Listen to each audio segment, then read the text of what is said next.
Wani. Betul ke Utan Ki ada keluarkan topi terbaru? Utan Ki ada keluarkan topi yang terbaru tau. Wan nak tengok tak? Nak. Jom. Korang ni adalah topi cowboy daripada Utan Ki tau. Okey, Utan Ki ada keluarkan dua variation warna sahaja, iaitu warna hitam dan warna kaki tau. Untuk kita orang punya topi cowboy ni.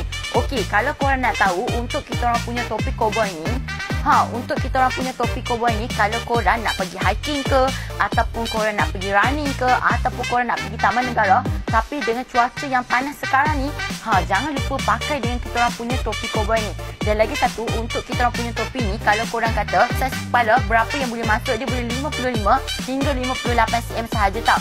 Okey, dan jangan risau, untuk bahagian belakang dia mempunyai adjustable rope tau. So korang boleh adjust saiz kepala korang dekat bahagian sini.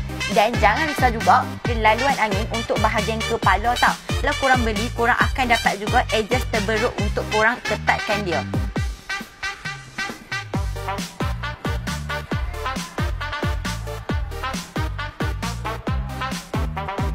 Ni adalah topi cowboy daripada Utan Ki. So, kalau korang berminat ataupun warna kaki ataupun warna hitam, korang boleh dapatkan sekarang dekat Backlink. Dan jangan lupa korang boleh tekan button follow tau. Bye!